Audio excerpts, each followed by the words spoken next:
Kisah Nabi Muhammad Sallallahu Alaihi Wasallam. Ketabahan Muhammad kecil. Pada usia 6 tahun, Muhammad kecil kembali ke pangkuan ibunya. Hanya sebentar bersama, Muhammad harus kehilangan beliau. Berselang 3 tahun kemudian, kakek tercintanya meninggal. Sejak saat itu, Muhammad kecil menjadi anak yatim piatu. Tugas pengasuhan selanjutnya diemban oleh paman dari pihak ayahnya yang bernama Abu Thalib. Muhammad kecil sangat bahagia bisa bertemu kembali dengan ibunda Aminah. Mereka menghabiskan waktu untuk bermain dan belajar bersama tentang banyak hal yang terjadi di sekitar. Pada suatu hari, Aminah mengajak Muhammad untuk berziarah ke makam ayahnya di Madinah. Ia pun meminta izin kepada Abdul Muthalib. Meskipun dengan berat hati, akhirnya Abdul Muthalib melepas kepergian cucu dan menantunya bepergian jauh. Perjalanan ke Madinah cukup jauh. Kalian semua berhati-hatilah. Insya Allah, kami berada dalam perlindungan Allah. Ayah, jangan terlalu khawatir. Setelah urusan selesai, kami akan segera kembali ke Mekah. Assalamualaikum warahmatullahi wabarakatuh. Waalaikumsalam warahmatullahi wabarakatuh. Ini kali pertama bagi Aminah berkunjung ke makam suaminya. Begitu juga dengan Muhammad. Perjalanan mereka ditemani oleh Ummu Aiman. Sepanjang perjalanan, Aminah menceritakan sosok Abdullah yang sangat ia cinta dan kagumi kepribadiannya kepada Muhammad. Sesampainya di Madinah, kedatangan mereka disambut hangat oleh keluarga Aminah. Wahai anakku, dulu saat ayahmu meninggal, ibu belum sempat mengunjungi makamnya. Sekarang setelah engkau lahir di dunia ini, mari kita bersama-sama melihatnya. Baik, Bu. Saat itulah Muhammad benar-benar merasakan kehilangan sosok ayah dalam hidupnya. Ia bertekad akan mendampingi ibunya dalam keadaan susah maupun senang. Kira-kira 1 bulan lamanya mereka menetap di Madinah. Sekarang waktunya Aminah dan Muhammad kembali ke Mekah. Di tengah perjalanan, tepatnya di sebuah dusun bernama Abwa yang jaraknya 37 km dari kota Madinah, Aminah merasa sangat kelelahan. Wahai anakku Muhammad, badanku rasanya lemah sekali. Aku merasa ini pertemuan terakhir kita. Belum sempat menyelesaikan ucapannya, ibunda Aminah meninggal dunia untuk selama-lamanya. Ibu, jangan pergi. Wahai Muhammad, engkau adalah anak kuat, nak. Bangunlah, mari kita cari pertolongan untuk menguburkan jenazah ibumu. Sejujurnya, Muhammad kaget dan terpukul melihat kematian ibunda Aminah yang tampak nyata di depan matanya.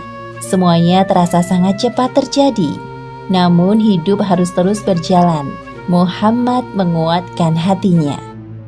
Selama perjalanan pulang bersama Ummu Aiman, Muhammad terus berdoa untuk ibunda Aminah sembari meneteskan air mata. Sekarang dirinya adalah anak yatim piatu yang harus menanggung beban kehidupan sendirian.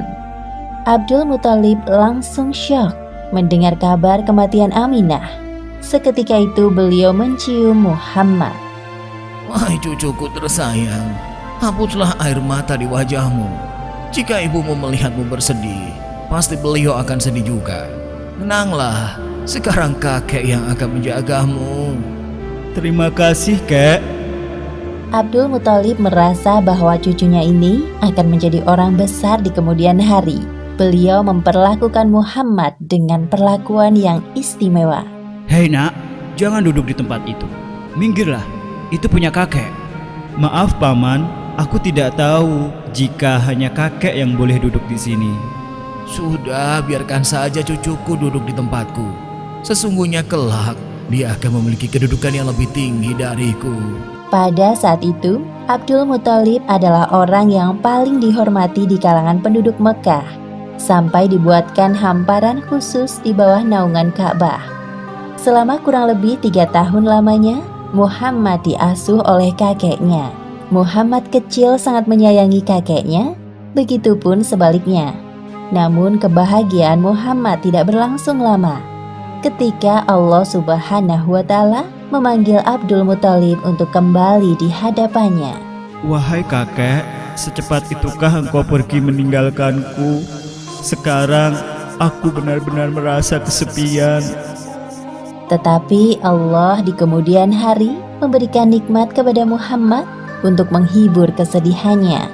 Sebagaimana disebut di Al-Quran, surat Ad-Duha ayat 6 hingga 7. Bukankah engkau dalam keadaan yatim piatu, lalu diadakannya orang yang akan melindungimu dan menemukan kau saat kehilangan pedoman, lalu ditunjukkannya jalan itu. Menjadi anak yatim piatu yang kemudian ditinggalkan sosok yang amat mencintai, rasanya seperti ditusuk pedang. Itulah yang dirasakan oleh Muhammad di usianya 8 tahun. Kematian Abdul Muthalib tidak hanya membuat duka mendalam di hati Muhammad, begitu juga bagi para penduduk Mekah. Tidak ada satupun anak Abdul Muthalib yang dapat menggantikan sosoknya yang berwibawa, teguh hati, cerdas, dan terhormat. Beberapa hari sebelum Abdul Muthalib meninggal, beliau telah berpesan kepada anaknya yang bernama Abu Thalib untuk mengasuh Muhammad. Di antara pamannya yang lain, Abu Thalib memiliki sifat lemah lembut dan penyayang.